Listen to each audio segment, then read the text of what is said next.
Yesus diserahkan ke tangan orang berdosa. Matius 26 ayat 43 sampai 46. Ya. Dan ketika ia kembali pulang, ia mendapati mereka sedang tidur sebab mata mereka sudah berat. Ia membiarkan mereka di situ, lalu pergi dan berdoa untuk ketiga kalinya dan mengucapkan doa. Yang itu juga sesudah itu ia datang kepada murid-muridnya dan berkata kepada mereka, tidurlah sekarang dan istirahatlah. Lihat, saatnya sudah tiba bahwa anak manusia diserahkan ke tangan orang-orang bengkok. Bangunlah, marilah kita pergi, dia yang menyatakan, aku sudah dekat. Ada banyak pengajaran baru ini yang mengatakan bahwa Yesus mati di kayu salib karena Allah pencipta telah membunuhnya. Ada banyak akhir di akhir zaman ini pengajaran yang mengatakan Yesus itu sebelum dia berinkarnasi sebagai manusia, ya, mati di kayu salib, menyerahkan nyawanya di Golgota. Yesus terlebih dahulu dibunuh oleh Bapa, ya. Tetapi kebenaran yang sesungguhnya, kematian Yesus hanya satu kali untuk selama-lamanya. Justru manusia berdosa yang telah membunuh anak Allah yang tunggal. Justru orang berdosa yang telah membunuh dan menyalibkan anak yang tunggal, yaitu Tuhan Yesus Kristus. Jadi kekristenan bukan Allah yang menyerahkan manusia atau mengorbankan manusia demi Allah. Beberapa pengajaran mengatakan bahwa kita harus berkorban bagi Allah, menderita bagi kerajaan Allah. Kita harus berkorban untuk diselamatkan, untuk memperoleh hidup kekal, ya. Tetapi kebenaran yang sesungguhnya ialah Allah di dalam Yesus, ya, pencipta langit dan bumi, penebus dosa dunia. Dialah yang berkorban untuk menebus dosa manusia. Tetapi kekristenan ialah Allah adalah kasih. Mengapa Yesus yang adalah Allah pencipta langit dan bumi berkorban menjadi manusia dan mati di kayu salib? Karena Allah adalah kasih, Maha Kasih dan juga Maha Adil. Kasih dan keadilannya dinyatakan dengan sebuah bentuk pengorbanan, ya. Yesus berkorban demi dosa manusia ciptaannya dan mati di kayu salib untuk memikul dan menanggung dosa manusia dan penderitaan manusia, supaya kita yang percaya hidup dalam sukacita dan kemuliaan berserta kebahagiaan kekal abadi dalam surga. Perlunya Yesus menetes seperti atau bagaikan titik-titik darah. Lukas 22 ayat 24.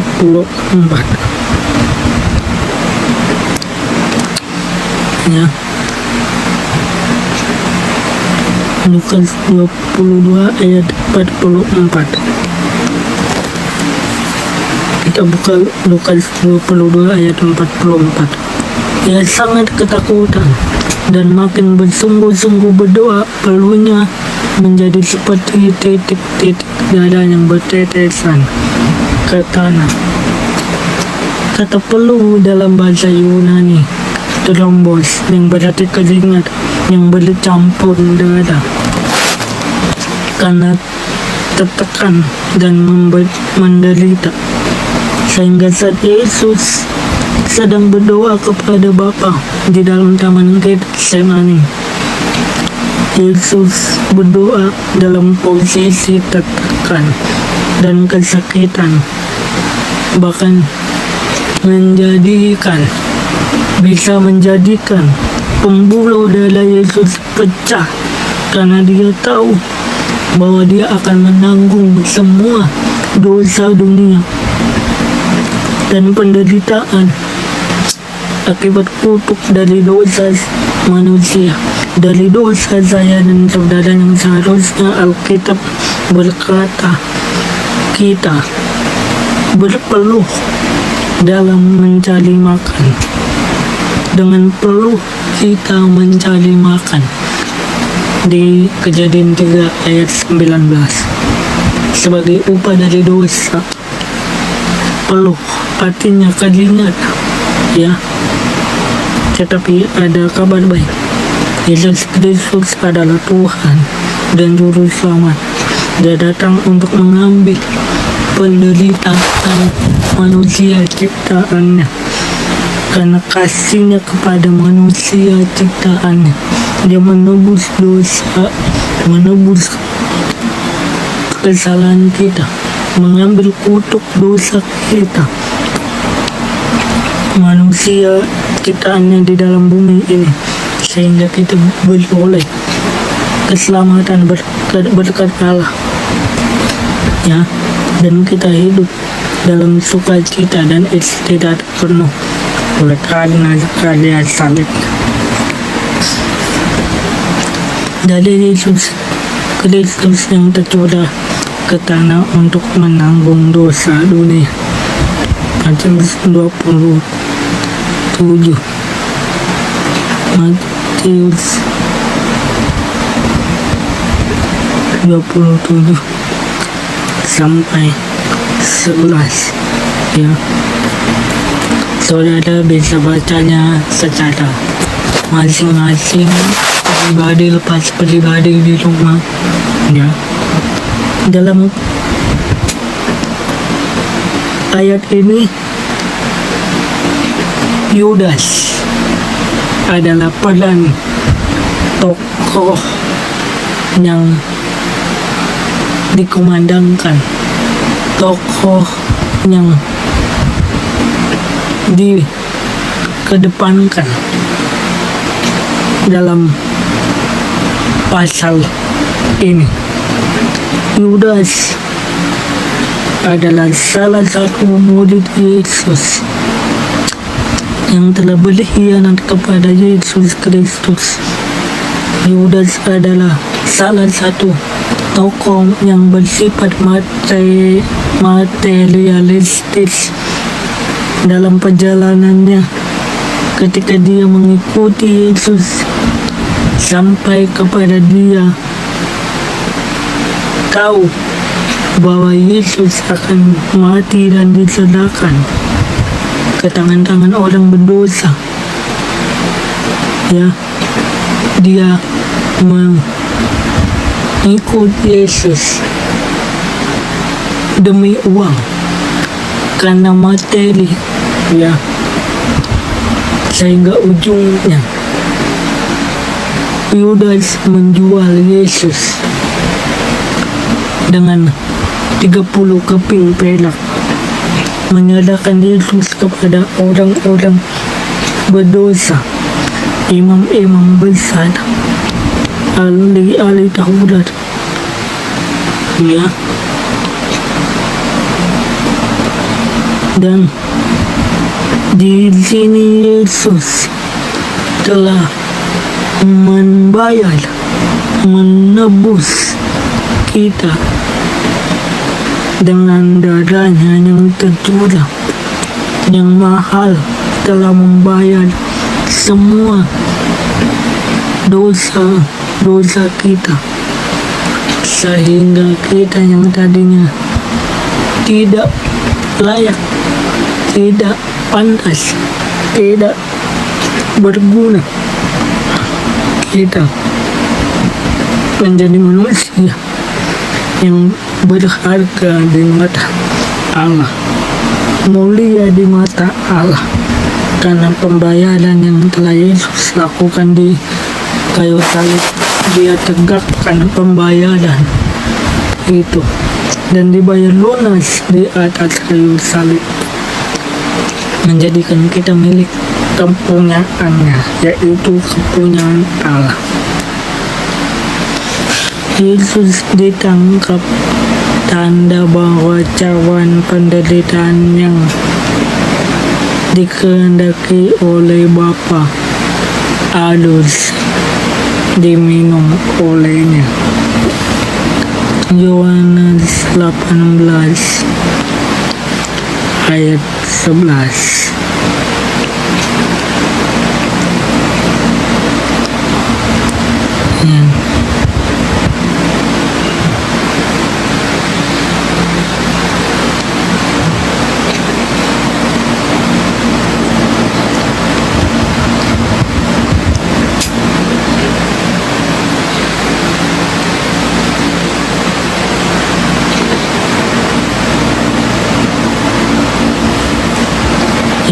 Yohanes 8 ayat 11.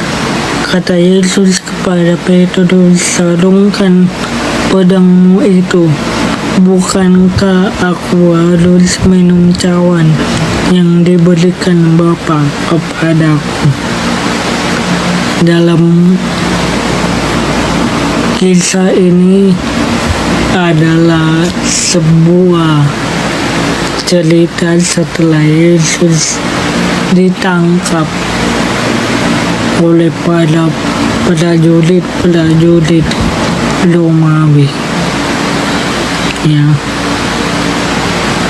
Namun murid-muridnya, termaksud Petrus, berusaha untuk menolong Yesus dan menghindari Yesus dari tangkapan pada prajurit Romawi. Pengertian dari cawan penderitaan.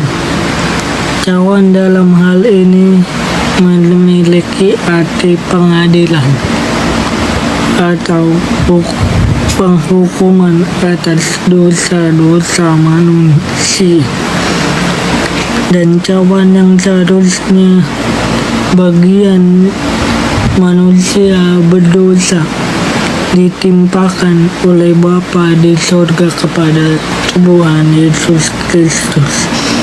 Sehingga dalam kisah tentang Yesus ditangkap oleh para prajurit Romawi, ketika Yesus di Taman Getsemani membuktikan bahwa Yesus telah siap meminum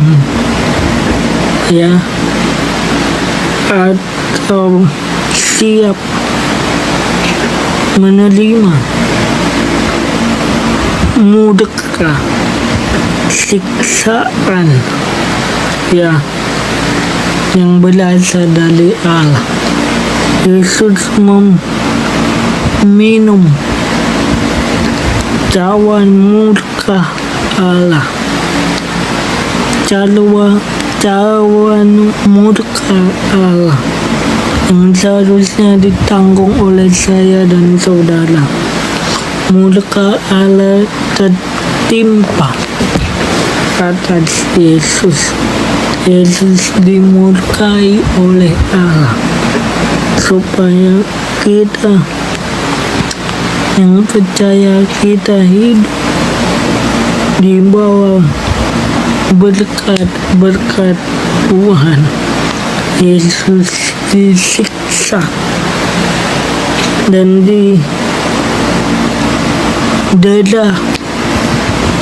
dihukum. Ya, ketika Yesus di kayu salib, Allah mencurahkan murkanya atas dosa-dosa manusia. Di atas kayu salib, Yesus menanggungnya seluruh sakit penyakit kita, ditanggungnya. Kesengsaraan kita dipikulnya di atas kayu salib, sehingga oleh bilur-bilurnya kita telah menjadi sembuh. 1 Petrus 2 ayat 24. Ciuman menghasilkan kematian. Lukas 22 ayat 47 sampai 53.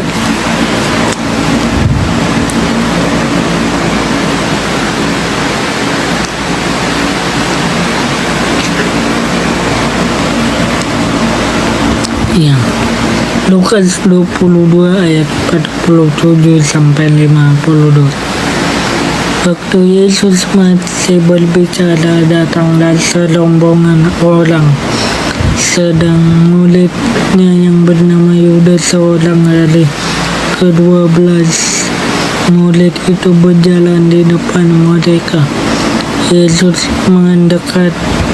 Yudas mendekati Yesus dan menciumnya.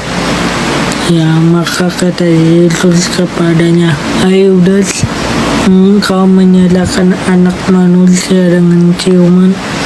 Ketika mereka yang bersama-sama dengan Yesus melihat apa yang akan terjadi, berkatalah mereka, "Tuhan, mestikah kami menyerang mereka dengan pedang?" Dan seorang dari mereka menyerang hamba imam besar sehingga putus telinganya. Tetapi Yesus berkata, "Sudahlah itu." Lalu ia menjamah telinga orang itu dan menyembuhkannya. Maka Yesus berkata kepada imam-imam kepala dan kepala pengawal bait Allah serta tua-tua yang datang untuk menangkap dia, katanya, "Sang kamu aku ini penyamun, maka kamu datang lengkap dengan pedang dan pentung. Padahal tiap-tiap hari aku ada di tengah-tengah kamu di bait Allah, dan kamu tidak menangkap aku." Jadi ketika kuasa kegelapan itu datang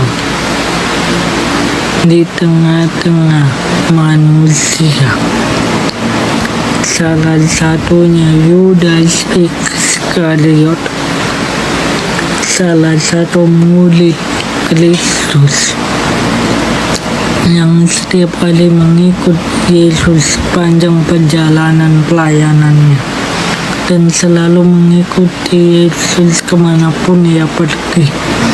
Tetapi ketika Yudas dirasuki oleh iblis setelah menerima roti yang diberikan oleh Yesus dari pinggan itu, karena Yesus tahu bahwa ia akan mengkhianatinya, Yesus memberikannya kepada Yudas dan terbukti Yudas mengkhianati Yesus dengan ciuman, sehingga Yesus ditangkap oleh prajurit Romawi dan dihukum.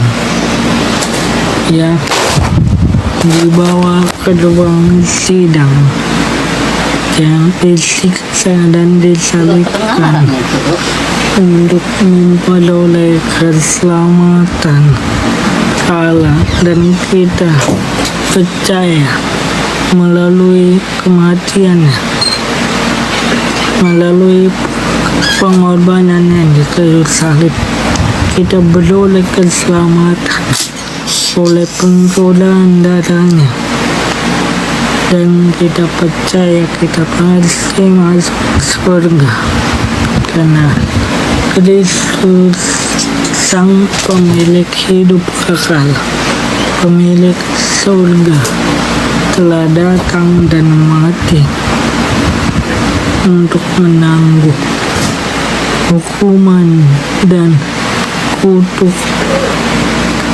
kita di atas kayu salib.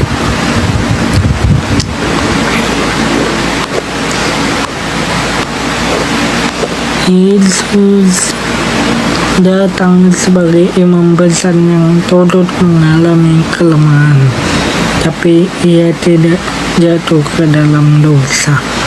Ibrani 4 ayat 14 sampai 16.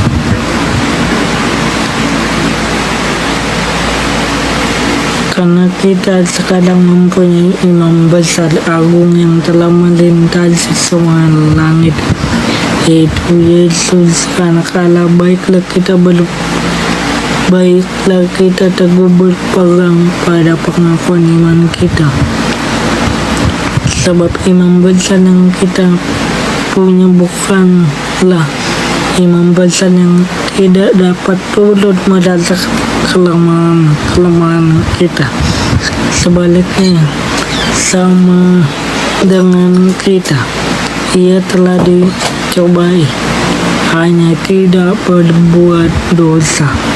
Sebab itu marilah kita dengan penuh keberanian mengambil atas kasih karunia, supaya kita menerima rahmat dan menemukan kasih karunia untuk mendapat pertolongan kita pada waktunya. Yesus sebagai imam besar yang telah datang, yang telah turut mengambil kelemahan, ya, tapi ia tidak jatuh dalam dosa. Di dalam perjanjian lama, imam besar itu adalah seorang perantara manusia untuk manusia bersekutu dengan Allah, dan imam itu dapat memimpin umat untuk beribadah kepada Allah dan mempersembahkan korban bagi Allah. Maka untuk masuk ke ruang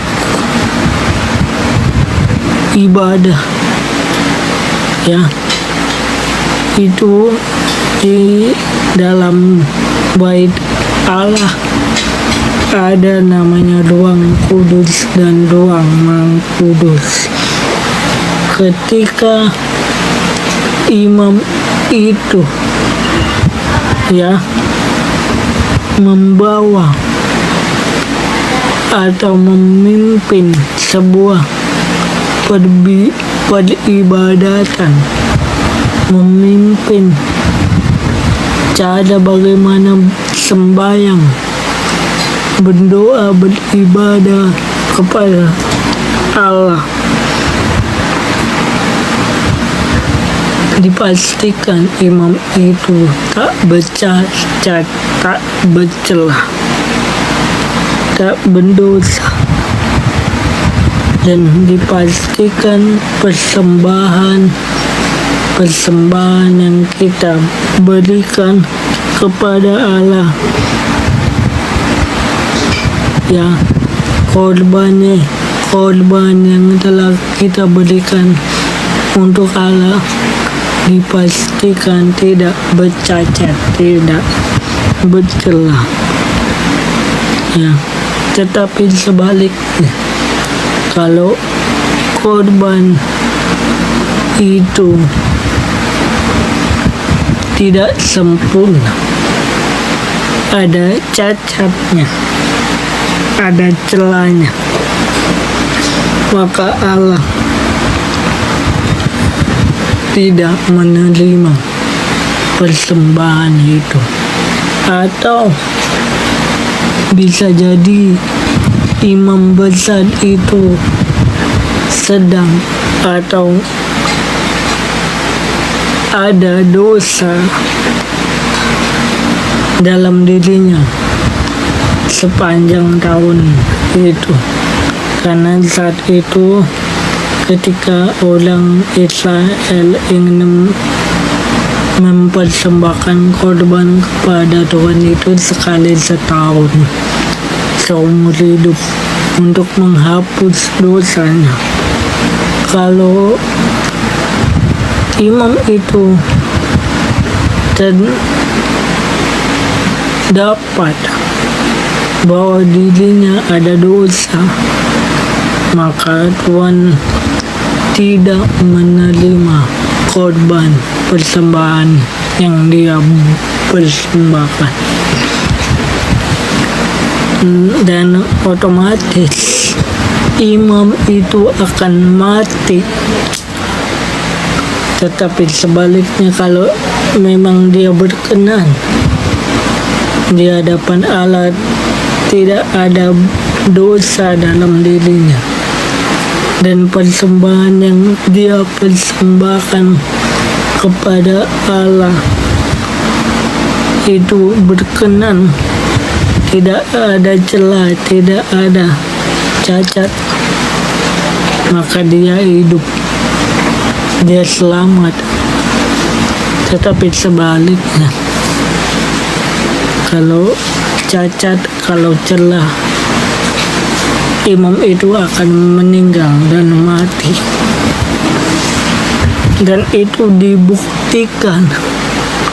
Lalu mayat imam besar itu akan ditarik dengan sebuah tali yang telah ditempelkan dengan lonceng-lonceng kecil. Tandanya ialah ketika lonceng yang diikatkan kepada kaki imam besar tersebut berbunyi, itu tandanya imam itu masih hidup, masih sehat, dan tetap mempersembahkan korban dengan layak, dengan sempurna. Tetapi kalau imam itu tidak lagi menggerakkan kakinya, tandanya ia mati, ia meninggal, dan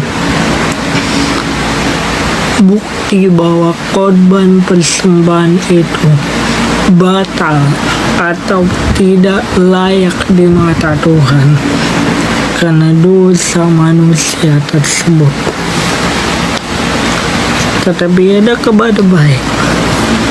Yesus datang sebagai imam besar yang turut mengalami kelemahan kita, tapi ia tidak berdosa. Artinya apa? Kalau manusia ketika dia dicobai oleh si jahat, seperti Adam dan Hawa dicobai, Adam dan Hawa jatuh ke dalam dosa dan mengakibatkan semua orang berdosa. Maka ketika manusia itu berdosa, tidak ada satupun yang bisa melayakkan dirinya untuk berkorban bagi Allah supaya ditebus dosanya. Usaha manusia untuk berkorban, mempersembahkan korban bagi Allah supaya terhapus dosanya tidak akan bisa, karena status untuk memperoleh hidup, status untuk memperoleh keselamatan atau masuk surga dipastikan sempurna, tanpa cacat, tanpa celah. Tapi ada kabar baik, Yesus Kristus telah datang sebagai imam besar agung. Dia adalah imam besar yang turut mengalami kelemahan kita, turut mengalami penderitaan kita karena dosa. Namun ia tidak jatuh ke dalam dosa. Selama hidupnya, imam besar agung itu Tuhan Yesus sama seperti manusia, bisa lapar, bisa haus, bisa lelah, letih, bisa menangis secara manusiawi. Ketika dia berinkarnasi, dia turut mengambil kelemahan kita, ya, supaya kita dibenarkan, diselamatkan, dihidupkan kembali. Karena Yesus telah mempersembahkan korban yang sesungguhnya di dalam perjanjian baru, yaitu tubuh dan darahnya sendiri yang tersalib, yang disalibkan, mati di kayu salib, menderita di kayu salib, supaya kita beroleh hidup yang kekal dan hidup kita berkenan sebagai persembahan yang agung bagi Allah. Amin.